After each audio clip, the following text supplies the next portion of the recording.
Assalamualaikum warahmatullahi wabarakatuh.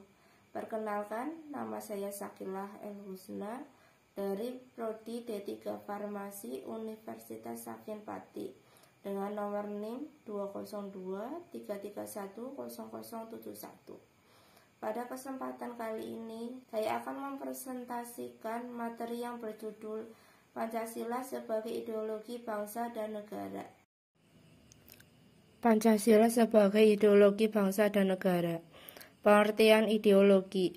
Istilah ideologi berasal dari kata idea yang berarti gagasan, konsep, pengertian dasar, cita-cita, dan logos yang berarti ilmu. Jadi, secara harafiah, ideologi berarti ilmu tentang pengertian dasar, ide, atau cita-cita.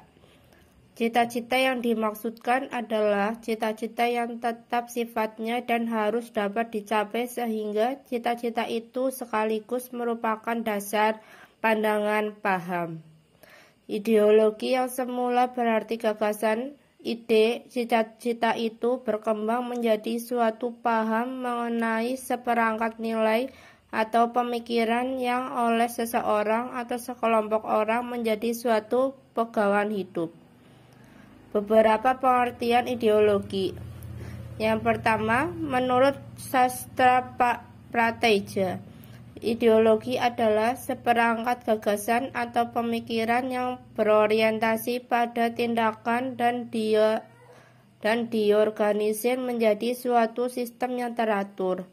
Yang kedua, menurut Surjanto, ideologi adalah hasil refleksi manusia berkat kemampuannya menjaga jarak dengan dunia kehidupannya.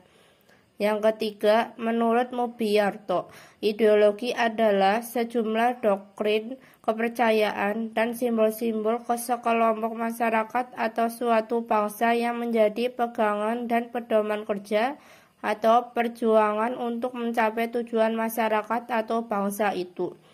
Yang keempat, menurut A.S. Hornby, mengatakan bahwa ideologi adalah seperangkat gagasan yang membentuk landasan teori ekonomi dan politik atau yang dipegangi oleh seorang atau sekelompok orang.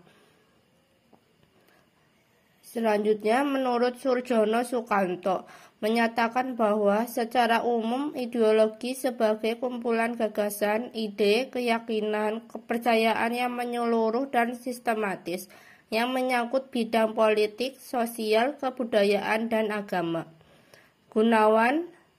Menurut Gunawan Setiarja, merumuskan ideologi sebagai seperangkat ide asasi tentang manusia dan seluruh realitas yang dijadikan pedoman dan cita-cita hidup.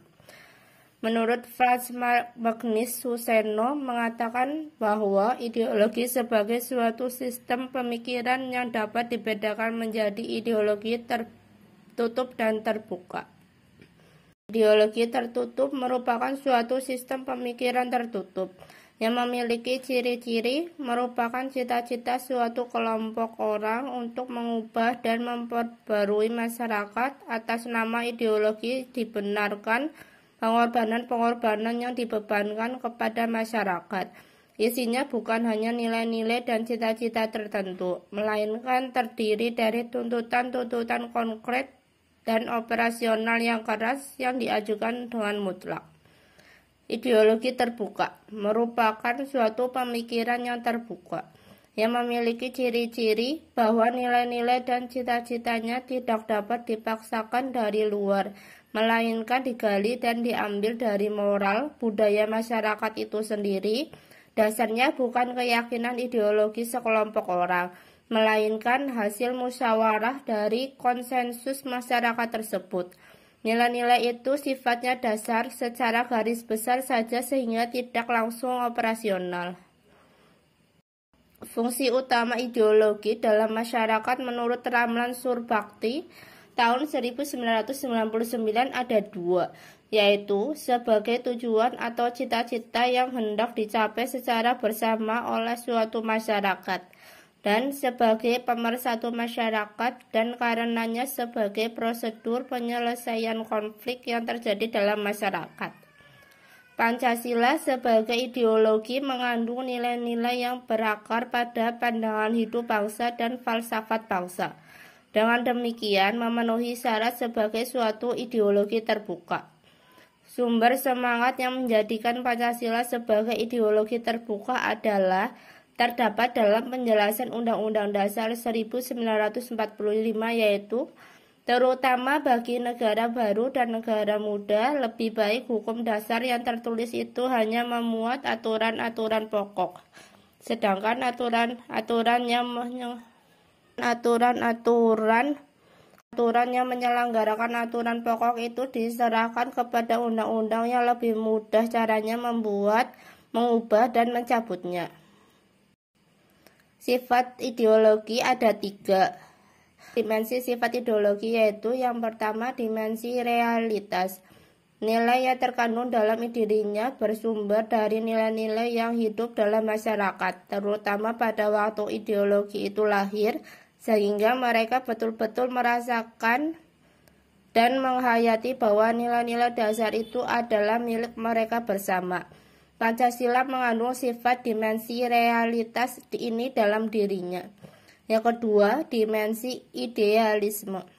Ideologi itu mengandung cita-cita yang ingin dicapai dalam berbagai bidang kehidupan bermasyarakat, berbangsa, dan bernegara. Pancasila bukan saja memenuhi dimensi idealisme ini, tetapi juga berkaitan dengan dimensi realitas. Yang ketiga, dimensi fleksibilitas. Ideologi itu memberikan penyegaran, pemeliharaan, dan memperkuat relevansinya dari waktu ke waktu, sehingga bersifat dinamis, demokratis. Pancasila memiliki dimensi fleksibilitas karena memelihara, memperkuat relevansinya dari masa ke masa. Faktor-faktor pendorong keterbukaan ideologi Pancasila. Yang pertama yaitu kenyataan dalam proses pembangunan nasional dan dinamika masyarakat yang berkembang secara cepat. Yang kedua, kenyataan menunjukkan bahwa bangkrutnya ideologi yang tertutup dan beku cenderung meredupkan perkembangan dirinya. Yang ketiga, pengalaman sejarah politik masa lampau. Yang keempat, tekad untuk memperkokoh kesadaran akan nilai-nilai dasar Pancasila yang bersifat abadi dan hasrat mengembangkan secara kreatif dan dinamis dalam rangka mencapai tujuan nasional. Sekalipun Pancasila sebagai ideologi bersifat terbuka, namun ada batas-batas keterbukaan yang tidak boleh dilanggar, yaitu stabilitas nasional yang dinamis. Larangan yang pertama yaitu larangan terhadap ideologi Marxisme, Leninisme, dan komunisme. Yang kedua, mencegah perkembangnya paham liberalisme. Yang ketiga, larangan terhadap pandangan ekstrim yang menggelisahkan kehidupan masyarakat. Yang keempat, penciptaan norma-norma baru harus melalui konsensus. Makna Pancasila sebagai ideologi bangsa. Yang pertama yaitu makna Pancasila sebagai ideologi bangsa Indonesia adalah bahwa nilai-nilai yang terkandung dalam ideologi Pancasila itu menjadi cita-cita normatif bagi penyelenggaraan bernegara. Dengan kata lain, visi atau arah dari penyelenggaraan kehidupan berbangsa bernegara Indonesia adalah terwujudnya kehidupan yang berketuhanan, yang berkemanusiaan, yang berpersatuan, yang berkerakyatan, dan yang berkeadilan. Yang kedua, Pancasila sebagai ideologi nasional selain berfungsi sebagai cita-cita normatif penyelenggaraan bernegara, nilai-nilai yang terkandung dalam Pancasila merupakan nilai-nilai yang disepakati bersama. Oleh karena itu, juga berfungsi sebagai sarana pemersatu masyarakat yang dapat mempersatukan berbagai golongan masyarakat di Indonesia. Sekian presentasi yang saya sampaikan. Apabila ada kata-kata yang kurang berkenan dan kurang pas, saya mohon maaf. Sebelumnya, apa aja sih manfaat yang saya rasakan selama 1 semester belajar pendidikan Pancasila? Yaitu menambahnya wawasan dan pengetahuan tentang materi-materi yang telah Ibu dosen berikan dan beberapa materi yang sudah teman-teman presentasikan. Terima kasih. Wassalamualaikum warahmatullahi wabarakatuh.